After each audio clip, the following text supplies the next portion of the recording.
Have you ever found yourself in that situation where you meet someone very special, feel that wonderful connection, start imagining moments together, and then a piece of information comes along that changes everything?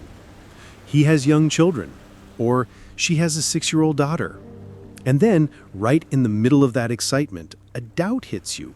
It's not a judgment, it's just a strange feeling, a thought that arrives without asking permission. Can I handle this? Is it worth it? And what happens to my freedom? If you're over 60, you know exactly what I'm talking about. At this point in life, we've already faced a lot. We've raised children, lost loved ones, made difficult choices, and finally begun to experience a sense of lightness. Your routine falls into place. The house is quiet when it needs to be. You can watch what you like without background noise, sleep whenever you want, go out without telling anyone. It's a freedom that didn't come for free. You earned it with time, effort, and patience. So it's natural to feel a certain trepidation. After all, we're no longer in that start all over again phase without considering the consequences. We want to experience good things, but without giving up what already feels good. And that's exactly what I want to talk to you about now. Let's talk lightly, as if we were having coffee in the late afternoon, with time to talk, without rushing, without judgment. Because this subject deserves sensitivity, it deserves attention, and it deserves to be treated with the respect that your story deserves. You may be in the early stages of a relationship with someone with young children, or perhaps you're about to get involved, but you've already felt that butterflies in your stomach. You may not have even experienced it yet, but you've thought, if it happened to me, what would I do? And all of these questions are legitimate. The first thing I want to tell you is there is no right or wrong. There is only what makes sense to you. Some people will say, at that age, getting involved with a child again, God forbid. Others will say, but if the love is true, we'll find a way. And in the midst of so many opinions, there you are, trying to understand what's best for your heart. And look, there's no ready-made recipe, but there are ways. And the first of them is to listen to your own rhythm. Many people feel pressured to adapt quickly, as if they need to prove they can live with someone else's children. But that's not true. You don't need to rush to please anyone. Not your children, not your father, not your mother, and not even yourself. Getting to know a new family, because yes, anyone with young children already comes with a family, takes time. Time to understand, to observe, to feel if that coexistence makes sense for you. And it also requires a sincere conversation with the person you love. A conversation without fear, without beating around the bush, where you can say, I have my routines, I have my habits, and I want to know if I can live them with ease. It's important to remember that young children take up space, physical space, emotional space, and space in the person's time. They need attention, care, schedules, routines, and all of this will indeed affect the dynamics of the relationship. And that's not a problem in itself. The problem arises when these things arrive unexpectedly, without preparation, without alignment. I remember a lady who wrote to me, Dona Vera. She was 66 years old and very happy with a new partner, Carlos, who was younger and had an 8-year-old daughter. At first, everything was wonderful. They went out dancing, traveled on weekends, and had wonderful times. Until he started bringing his daughter more often. Suddenly, the outings became shorter, the plans changed, and the time together diminished. And she began to feel like she was losing her own life. She said, I felt suffocated, not by the girl who was sweet, but by the feeling that I no longer had my place. It was only after much discussion that she and Carlos managed to find a balance. She explained that she needed time alone, and he understood that for their relationship to be healthy, this care was necessary. This kind of conversation, so honest and delicate, is what makes all the difference. Because loving someone with young children doesn't mean accepting everything without question. It doesn't mean becoming a different person. It doesn't mean giving up your pleasures, your silences, your quiet Sundays. Yes, it means learning to negotiate. It means recognizing that a child has needs, but also recognizing that you have your own. Sometimes all you need is a little space in your schedule. For example, if your partner takes care of the kids every day of the week, how about scheduling a Saturday just for the two of you? A dinner out, a movie together, a trip without the kids.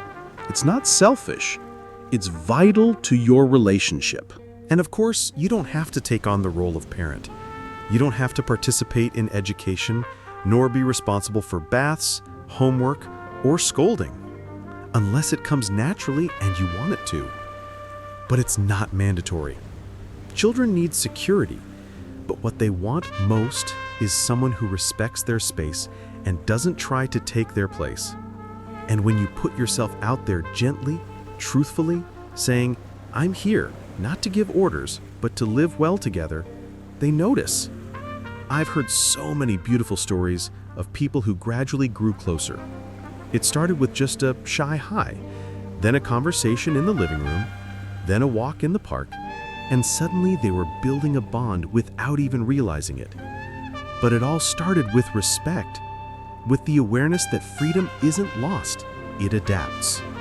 And yes, there will be days when you feel tired. Sometimes your child will be fussy, cry, or throw a tantrum, and you'll think, "What am I doing here?" And that's okay. No one said it would be easy, but no one said it has to be a struggle either. The secret is in balance. If you can maintain your habits, if your time is respected, if the relationship includes your freedom as an essential part, then it is quite possible that everything will work out. And I say this with conviction because I've seen many couples build a relationship after 60, even with all these differences. People who discovered a mature, more patient, calmer love, but still intense. You don't have to give up who you are to love someone. On the contrary, the more you know yourself, the healthier the love you offer will be. So if you're in that moment of doubt, if you're meeting someone with small children, or if you're simply thinking, "Would I be up for this adventure?" My advice is listen to your heart, yes, but also listen to your routine, your body, your time. And if, even with all this, you feel it's worth it, then go slowly, go lightly. Go with the certainty that freedom doesn't need to be set aside. It can walk with you. We'll continue this conversation shortly because there's still a lot I want to tell you about this balance between love and freedom when children are involved. But for now, take a deep breath and keep this in mind. You have the right to be happy in your own way. And it's possible to do so with someone who brings a different package, but who can indeed be wonderful.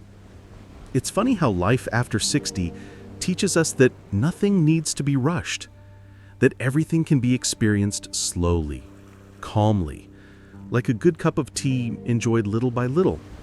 And this lesson applies to many things, including when we get involved with someone with young children. At first, it may seem like the world has suddenly gotten too noisy. Children enter your routine, bringing laughter, crying, and scattered toys, and you, who were already accustomed to the silence of your home, may even feel a little out of place. It's normal. You don't have to like everything right away. One of the best things you can do for yourself is to respect your own story. Respect how far you've come to get here, and remember that you don't have to do it all. This doesn't mean you won't participate or that you won't enjoy their company one day, but it does mean it's healthy to set boundaries early on.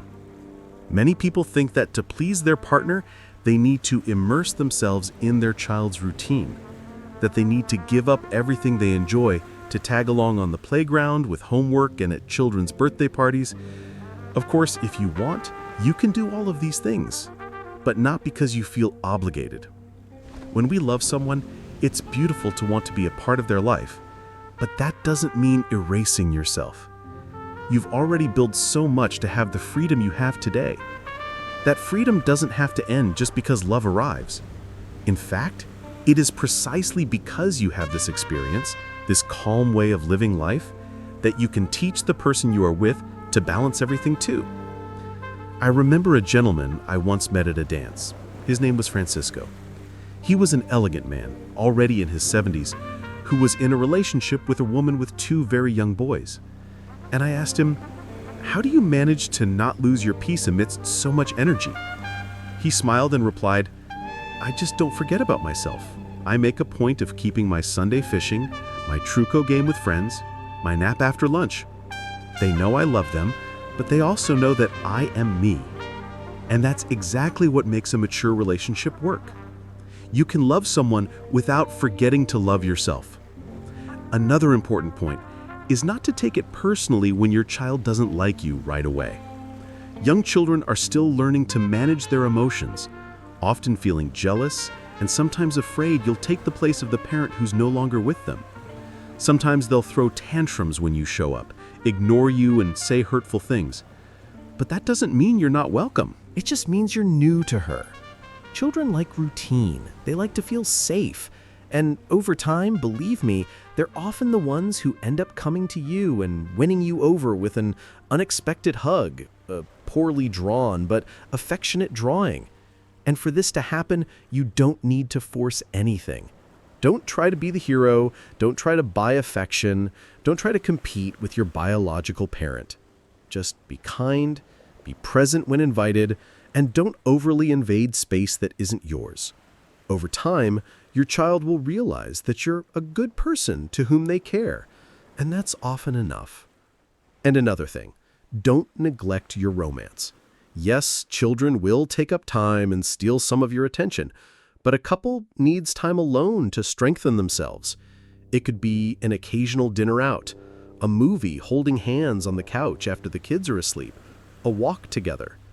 These moments are precious reminders of why you chose to be together. Also remember that you have a right to your own time. You can say you want to spend a weekend alone, or that you won't go to a certain children's party because you don't feel like it. You can have your own home, your own routine, your own peaceful nights. This doesn't mean you love the person any less. It just means you love yourself too. And the more you take care of what's important to you, the healthier the love you offer will be. You don't have to choose between love and freedom. The two can go hand in hand. But it's you who needs to remember that every day. And that's why I say, be patient with yourself, with your loved one, and with your children. With calm, everything finds its place. We've arrived here after a good conversation, and I hope you've already understood something fundamental. There's no age limit for experiencing great love. There's no age limit for starting over. There's no age limit for learning to adapt. But there's also no reason to give up everything you've already built. Life at 60, 70, or beyond can be very beautiful because we no longer need to prove anything to anyone. We no longer need to deny ourselves to be accepted. We no longer need to sacrifice our peace to deserve love.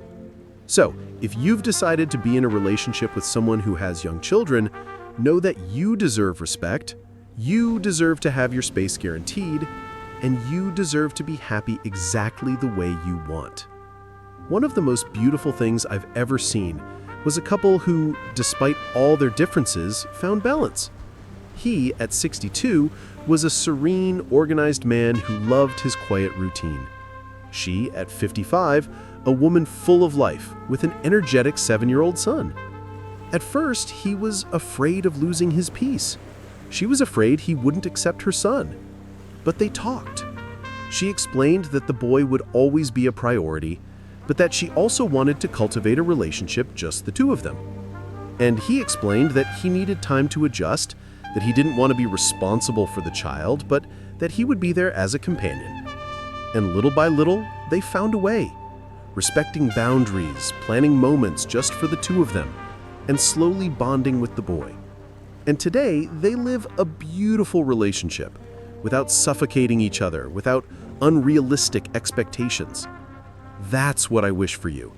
May you have the courage to open your heart even if it includes a small child.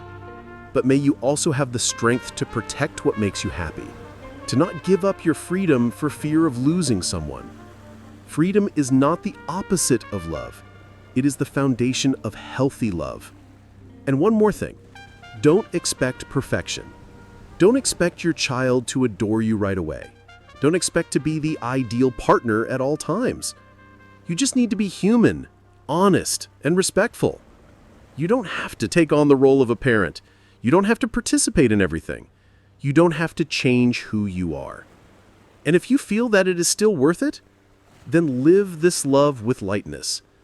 Ultimately, what matters is that you look at yourself and feel happy, that you're whole, that you're at peace with your choices. And that's my final message for you. It's never too late to be happy. It's never too late to start over. It's never too late to love. Life after 60 can still be full of energy, full of choices, full of joy. You just have to remember that you deserve it. And if you've had this experience or are experiencing it now, tell me in the comments. I want to hear your story. I want to hear how you found or are trying to find this balance. And if this conversation resonated with you, share the video with someone special. Sometimes a kind word can change the life of someone in need. You deserve to be happy. You deserve to have freedom. You deserve to have love. A warm hug to you, and until our next conversation.